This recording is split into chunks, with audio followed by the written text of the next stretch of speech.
Kalau pandangan pribadi saya mengenai ramalan, terus terang ya, saya ini tipe orang yang nggak mudah untuk mempercayai sesuatu, apalagi yang belum terbukti kebenarannya. Jangankan orang lain yang ramal. Misalnya ramalan itu saya sendiri yang melihatnya, saya yang mendapat vision itu pun bukan berarti saya mempercayainya. Biasanya saya kalau melihat sesuatu, misalnya yang akan terjadi pada diri saya, yang saya peroleh sendiri ya, bukan yang diramalkan orang, saya menerimanya itu dengan pikiran yang ya kalau baik ya disyukuri, kemudian ya udah dikejar, barangkali memang harus diusahakan ke situ. Tapi kalau sesuatu itu jelek, hal pertama yang saya siapkan adalah saya menyiapkan mental dulu, barangkali memang harus terjadi. Lalu hal kedua adalah yang saya lakukan adalah saya berusaha kalau bisa sih jangan sampai terjadi, sehingga saya melakukan usaha-usaha untuk merubahnya semaksimal mungkin ya, diusahakan. Jadi saya bukan tipe orang yang ketika diramal atau melihat visi atau apa itu kemudian saya jadi baper, terbawa perasaan. Apalagi kalau ramalannya jelek, langsung kemudian sedih, mungkin serasa kiamat hidupnya, terharu biru nggak jelas atau apalah. Saya bukan orang seperti itu.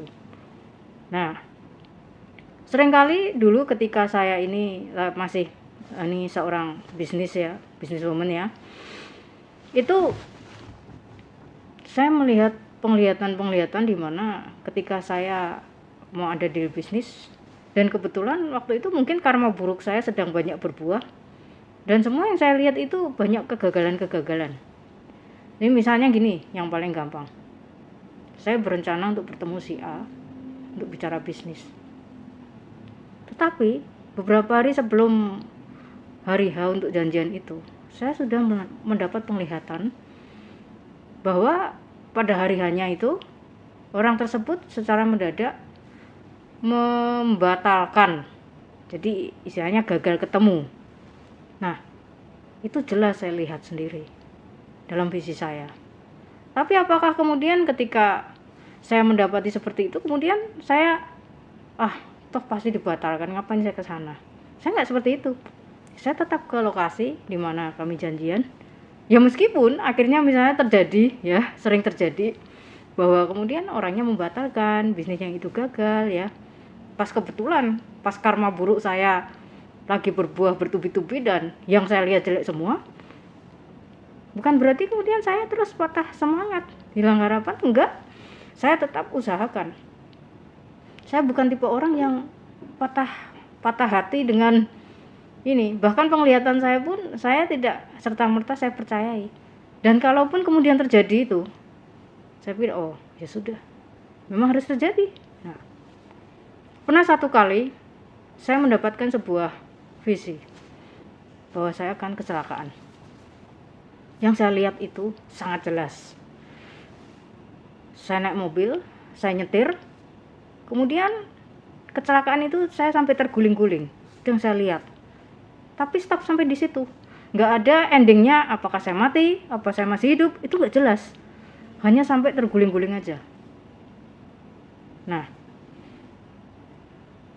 mungkin orang lain kalau melihat yang seperti ini, bisa-bisa kalau apalagi kalau orangnya baper ya, mungkin dia langsung paranoid. Jadi mungkin dia langsung, wah lebih baik nggak nyetir dulu sementara, ya kan? Atau mungkin menghindari hal-hal berbau nyetir biar nggak kecelakaan.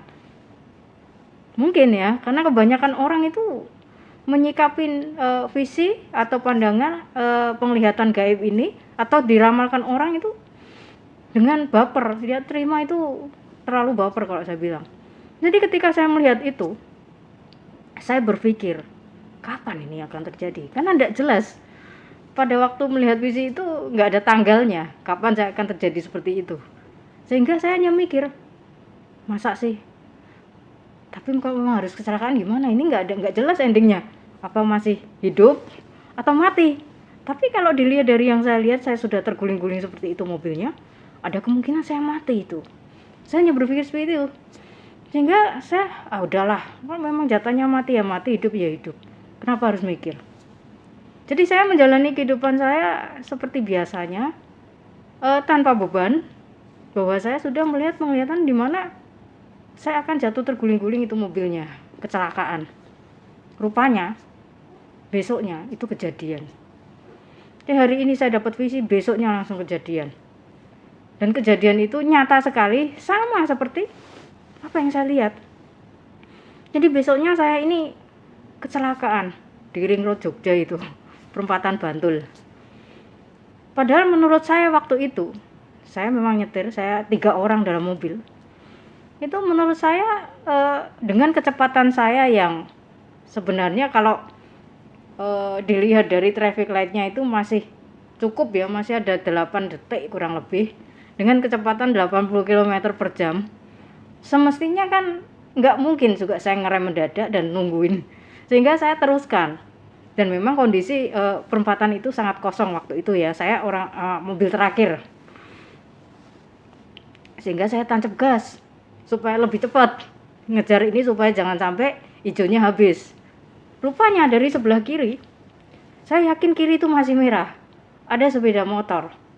Dan sepeda motor ini ya mungkin dia maju duluan, kan kebanyakan sepeda motor seperti itu.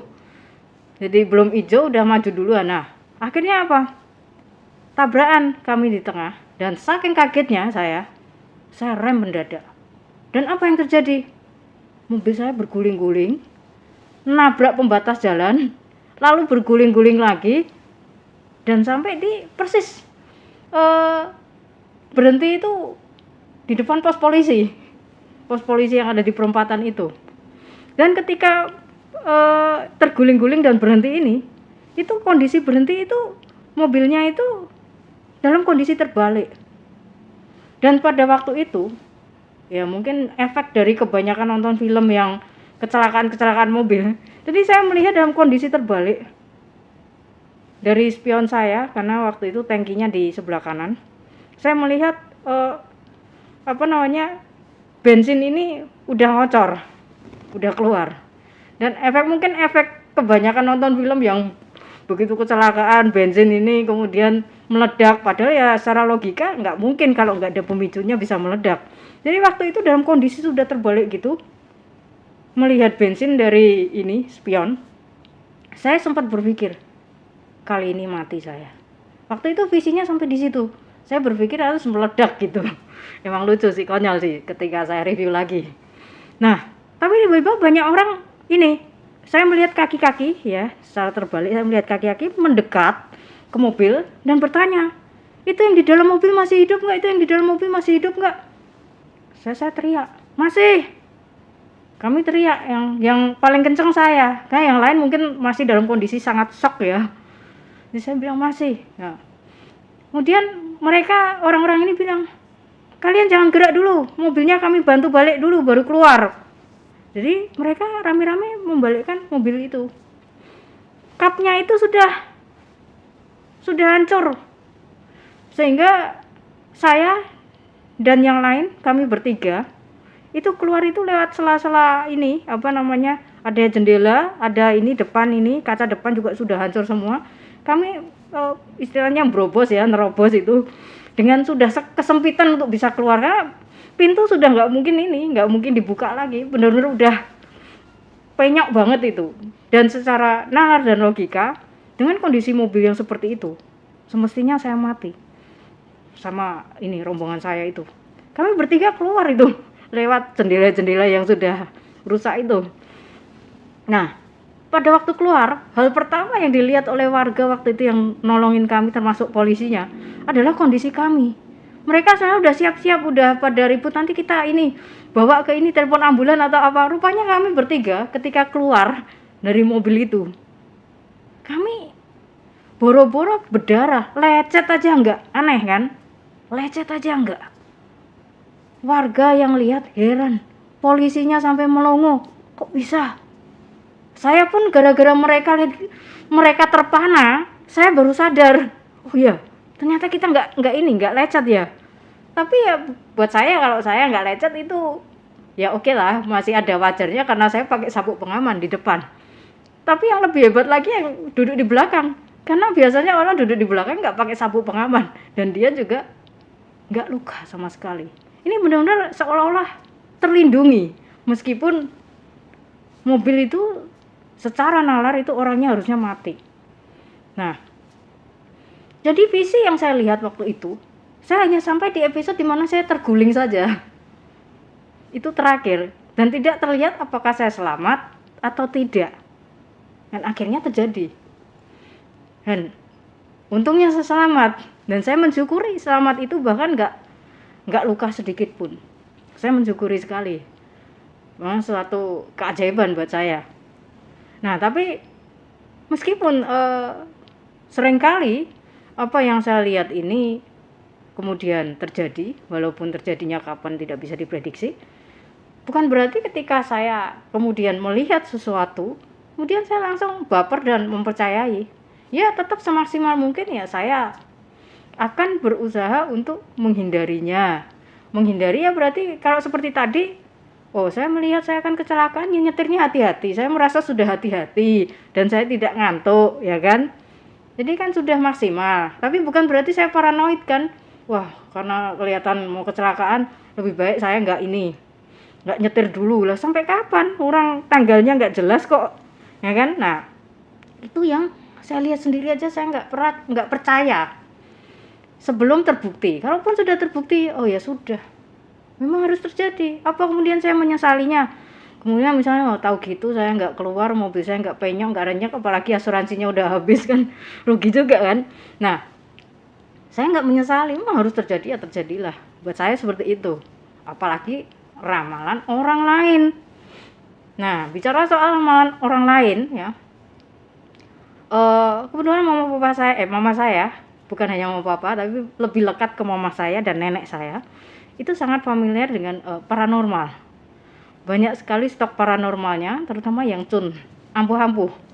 Nah, suatu hari ketika saya masih kelas 6 SD itu, saya ingat sekali, saya dibawa sama mama saya ke salah satu paranormal langganannya. Langganan ya pasti udah lumayan cun, kalau enggak cun kan enggak mungkin didatengin terus. Nah, seperti layaknya orang-orang tua ketika bawa anaknya, ya orang tua itu kan pasti reseh nanyain nasib anaknya. Anaknya baru kelas 6 SD udah nanya nasibnya, jodohnya, apanya. Buat saya sih konyol, masa depannya masih panjang, kuliah aja belum lulus kan, masih SD ya kan, tapi udah nanyanya yang aneh-aneh. Jadi pada waktu itu paranormalnya wanita ya, ibu-ibu ya, dia ngomong sama mama saya, dan karena hasil ramalnya tidak sesuai ekspektasi mama saya, jadi mama saya waktu itu shock mendengarnya. Jadi si ibu-ibu ini ngomong sama mama saya, oh anakmu ini nanti hidupnya penuh warna-warni.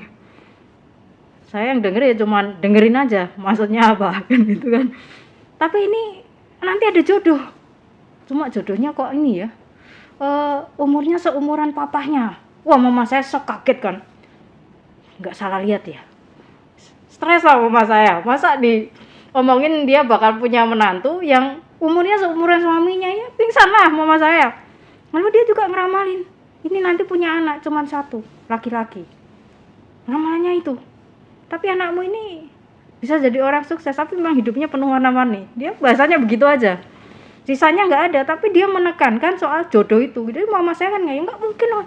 Jodohnya seperti ini, nanti saya awasin pergaulannya, jangan sampai gaul sama entah teman-temannya papanya atau yang seumuran itu. Jadi biar nggak dapet jodoh yang ya seumuran papa saya itu. Jadi mama saya ngeyel, nggak mungkin tuh pasti salah lihat. Tapi si paranormal itu bilang nggak salah lihat, kelihatannya seperti itu. Nah akhirnya apa? Karena ramalannya nggak sesuai ekspektasi, dia nggak percaya. Ya setiap orang itu kadang pengen diramal sesuai dengan bayangan, impian dan harapannya. Kalau nggak sesuai ekspektasi, kemudian dia mikirnya beda lagi. Ah ini ramalannya nggak cun kan gitu. Jadi akhirnya khusus ramalan yang ini di skip oleh mama saya. Nggak mungkin anak saya, kan dia juga nggak mungkin merestui kan, kurang lebihnya kayak gitu. Nah jadi singkat cerita, setiap kali ketemu paranormal yang langganan mama saya yang Cun ya beda-beda ya, di banyak kota juga. Mama saya itu ya mungkin karena ada rasa nggak terima karena saya pertama kali diramal soal jodoh adalah tidak sesuai ekspektasi mama saya. Lalu setiap kali ketemu dengan paranormal lain, mama saya ini selalu menanyakan itu. Dan anehnya, mereka jawabannya semua sama. Padahal nggak janjian, kenal juga enggak. Oh ya nanti dia dapat jodoh, tapi jodohnya jauh lebih tua dari dia dan punya anak cuma satu loh, ini laki-laki no. Jadi akhirnya setelah semua orang ngomong begitu, mama saya berkesimpulan, waduh gawat ini. Kayaknya memang iya. Jadi mama saya ngomel-ngomel sendiri. Terus saya bilang sama mama saya, "Mah, saya nggak percaya," saya bilang gitu. Nah, jadi ramalan itu sesuatu yang abstrak, yang di luar nalar dan logika bagi saya. Meskipun di luar nalar dan logika, tetapi ketika banyak orang yang mengatakan, dan kemudian orang itu nggak saling kenal, nggak janjian, akhirnya ketika gambarannya mirip-mirip ataupun sama, orang pasti akan berpikir kayaknya ini bener ini, karena semua orang ngomongnya sama. Tapi saya nggak mempercayai itu. Kenapa? Ya, karena saya dari kecil minat untuk menikah kurang, sehingga berpikir tentang jodoh ya bukan berarti saya sama sekali nggak pernah terpikir untuk menikah ya. Ketika dulu zaman saya masih muda, kemudian saya pacaran ya, ada kalanya ketika saya merasa cocok dengan orang tersebut, sempat saya berpikir, wah menikah boleh juga. Tapi ketika saya kemudian berpikir beranak pinaknya itu, kemudian saya harus merawat anak, bertanggung jawab, kemudian anak ini nanti jadi seperti apa juga tanggung jawab dunia akhirat saya. Dan kemudian saya membayangkan nanti kira-kira kalau anaknya lebih bandel dari saya, nah ini kebanyakan membayangkan yang enggak. Akhirnya saya enggak tertarik lagi, minat saya untuk menikah misalnya dengan orang ini saya udah lumayan serius, hilang lagi. Dan itu terjadi berkali-kali. Ya, memang saya enggak minat untuk beranak pinak. Ya jadi akhirnya saya tetap menganggap ramalan itu yang mengenai jodoh saya adalah sesuatu sambil lalu yang kemungkinan kecil terjadi. Kenapa kemungkinan kecil? Ya karena saya enggak tertarik untuk berurusan dengan pernikahan dan jodoh. Nah, di antara banyak paranormal yang kemudian meramalkan jodoh saya dan hasilnya mirip-mirip semua, ada salah satu guru saya. Guru saya orang Solo ya, saya sering memanggilnya Om B. Ini saya berguru sama beliau ini lumayan lama durasinya. Nah, biasanya saya kalau berguru itu langsung berguru di banyak guru. Karena saya tipenya ini tipe yang memang all out kalau berguru, tapi langsung banyak guru, jadi nggak sia-siakan waktu. Nah, jadi sementara guru-guru saya yang lain, biasa guru-guru itu tanpa diminta pun dia juga akan menebak-nebak kita, ngeramalin kita. Kamu nanti gini, padahal kita nggak nanya. Nah, orang lain senang kalau diramal. Saya diramal, oh ya masa sih? Nah, sampailah ke si Om B ini. Jadi begitu pertama kali ketemu ya, saya diramal sama Om B ya. Kamu suatu hari akan menikah. Jodoh kamu itu ya undi-undi sama kamu katanya. Jadi dia paling beda. Kalau yang lain bilang jodoh saya itu seumuran papa saya, yang ini bilang jodoh kamu itu undi-undi sama kamu. Dia bilang begitu. Nah, giliran saya diramal ya, saya biasanya suka jahil. Saya tanya yang aneh-aneh. Jadi gimana Om? Jodoh saya ganteng nggak? Kalau nggak ganteng saya nggak tertarik loh. Gimana? Mapan nggak? Nggak mapan saya nggak tertarik, mendingan hidup sendiri. Saya bilang gitu kan. Nah, dia bahkan sampai bisa ngomong, ya ini ciri-cirinya orangnya seperti ini. Kemudian dia ini secara intelektual lebih pintar dari kamu. Dia bilang gitu. Oh ya, ya tapi kalau secara spiritual kamu lebih tinggi. Bahasanya begitu. Oh ya, masa sih? Terus bahkan si Om ini bilang gini, kamu nanti ketemu dia pertama kali, dia pakai bajunya itu kemejanya warna krem. Krem apa itu Om? Terus kebetulan rumahnya warna temboknya ini krem ya. Dia bilang ya, iya mirip-mirip warna tembok ini. Jadi saya ketawa aja, saya bilang sama dia, Om, boleh nggak aku nggak percaya? Terus kamu boleh nggak percaya. Suatu hari kalau kamu sudah menikah dan dapat orang yang ini, kamu pasti akan ngomong sama Om. Karena Om itu nggak pernah salah ngeramal orang. Om nggak salah lihat orang. Semua yang Om ramalkan soal jodohnya, soal apa itu pasti pasti terjadi. Wah, si om ini ngomong gitu. Saya bilang, tapi saya kok nggak yakin ya om. Jangankan ini ya, jangankan untuk jodoh, bergaul pun saya punya standar dengan pergaulan saya. Ini kalau jodoh yang om omongkan ini nggak sesuai standar saya nggak selera nih om. Saya ini bercandain gitu ya. Nah, jadi itu pertama kali ketemu saya ya, si om ini ngomong kalau saya ini bakal punya jodoh kan beranak ya kan. Tetapi berapa tahun kemudian, ya kalau nggak salah itu sekitar tahun 2009 awal. Jadi tahun 2009 awal, waktu itu saya lagi ke sana sama adik saya yang paling bungsu cowok. Waktu itu kan saya seorang politisi. Jadi biasanya kalau saya lewat Solo, kan tinggalnya di Solo, itu saya mampir. Ya namanya menghormati guru ya, mampir ya kan, sowan. Jadi saya mampir. Saya ajak adik saya itu. Jadi rupanya si Om B ini ngeramalinya udah beda lagi. Begitu dia lihat saya, dia tiba-tiba ngomong gini, kayaknya kamu bakal meninggalkan semuanya. Maksud om apa?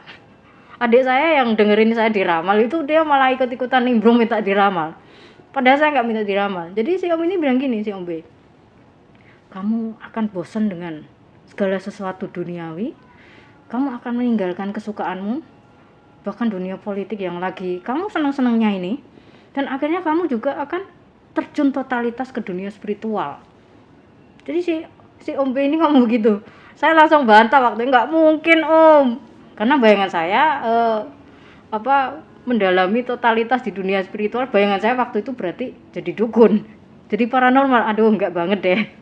Saya memang suka dengan hal-hal berbau spiritual, berbau yang ya di luar nalar yang harus saya buktikan, kemudian hal-hal sifat kebatinan dan batiniah ya kan. Tetapi bukan berarti saya bercita-cita jadi paranormal. Itu hanya hobi, bukan kemudian saya berencana menjadikan sebagai profesi. Sehingga waktu Om B itu ngomong begitu, saya ngomong sama Om B, nggak mungkin om, saya nggak ada cita-cita untuk terjun totalitas di dunia spiritual.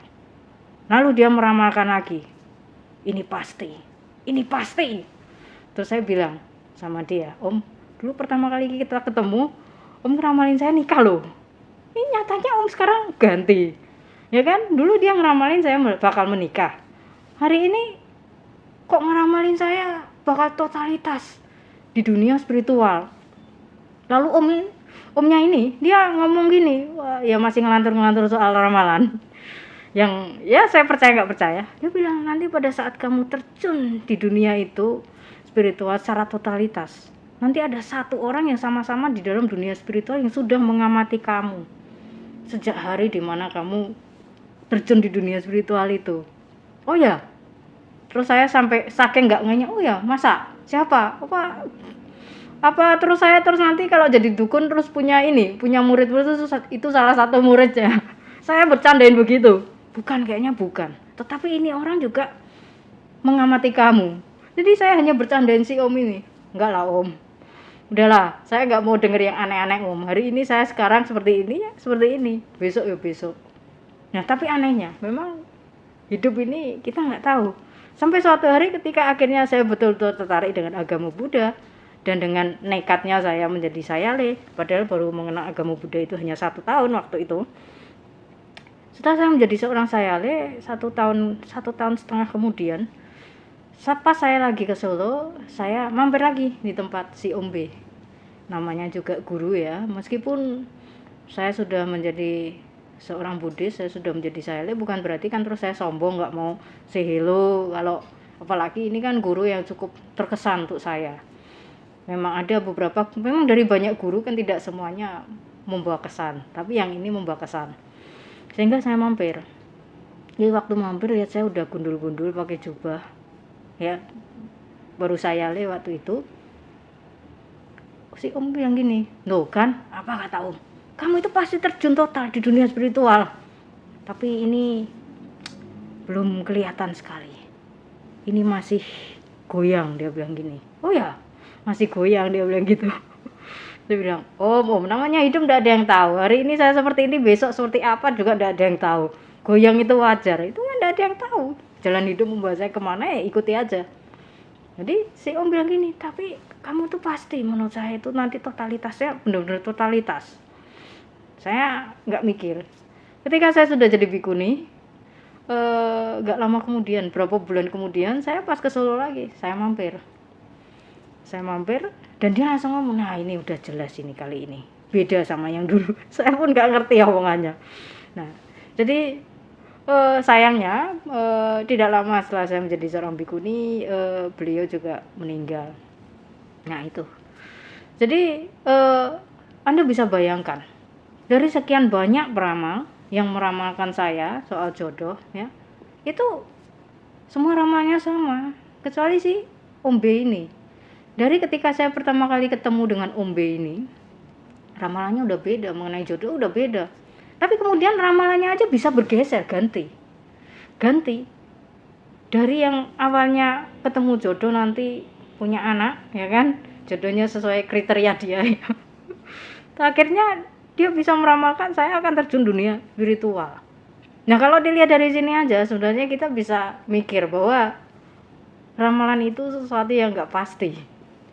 Karena kalau itu memang pasti, misalnya, oh itu harus terjadi di diri saya, ya mestinya dari kecil-kecil, ketika saya kelas 6 SD itu dibawa sama mama saya, ya kan, untuk diramalkan jodohnya, pasti si paranormal itu pasti udah ngomong, ini nggak bisa, ini orangnya spiritual, suatu hari pasti jadi bikuni. Ya itu kan harusnya kalau Cun kan kayak gitu, ini nggak dapet jodoh, ini nanti besok dapat jadinya bikuni, ya ini logikanya. Nah tapi kenyataannya semua meramalkan saya punya jodoh, nah anaknya satu laki-laki, semua sama ramalannya kecuali si Om B ini. Dan nyatanya si Om B sendiri ramalannya geser dari yang awalnya dia bilang saya bakal punya jodoh dan punya anak, ya kan, akhirnya berapa tahun kemudian dia ngomong sendiri, kamu gak akan menikah, kamu akan terjun di dunia spiritual, ya kan. Nah ini hanya sebuah contoh. Kembali ke Anda sendiri bagaimana menyikapi sebuah ramalan. Tetapi bagi saya ramalan itu hanya sebuah intermezzo. Bagus ya disyukuri, bukan berarti terlena. Kalau jelek ya nggak perlu baper kemudian merana-rana, ya kan. Ya anggap aja itu hanya sebuah pengetahuan baru yang memang ya, barangkali perlu kita ketahui, ya buktikan aja hasilnya seperti apa. Tetapi bagi saya, kalau kita benar-benar sangat mempercayai ramalan, itu akan menggoyahkan yang namanya keyakinan kita terhadap tiratana. Kenapa saya katakan menggoyahkan? Karena dengan demikian Anda akan menjadi seorang pencari ramalan. Dikit-dikit pengen diramal. Orang tua sakit pengen diramal, nanti sembuh nggak orang tua sakit, sembuh. Harusnya bukan sibuk ini. Jadi sedikit-sedikit diramal, nanti anak saya gimana, itu lagi bangkrut, mikir nanti kedepannya bagaimana, sibuk ngurusin ramalan. Dengan demikian sebenarnya secara tidak langsung orang tersebut yang hobi cari ramalan sana sini itu sudah tidak yakin dengan karmanya. Nah katanya percaya bahwa segala sesuatu hidup itu sesuai karmanya, ya kan? Ya berarti dia nggak percaya. Dia khawatirin masa depan yang belum jelas, ramalan yang belum tentu terjadi aja ditelan mentah-mentah kemudian diyakini bakal terjadi. Ini menggoyahkan menurut saya keyakinan terhadap ini tiratana. Jadi akhirnya ketika bicara bahwa saya percaya dengan ajaran Buddha, sudah tahu segala sesuatu itu anicca, perubahan, ya kan? Jadi ya kalau mau berubah jadi baik ya harusnya ya nanam yang baik-baik, ya kan?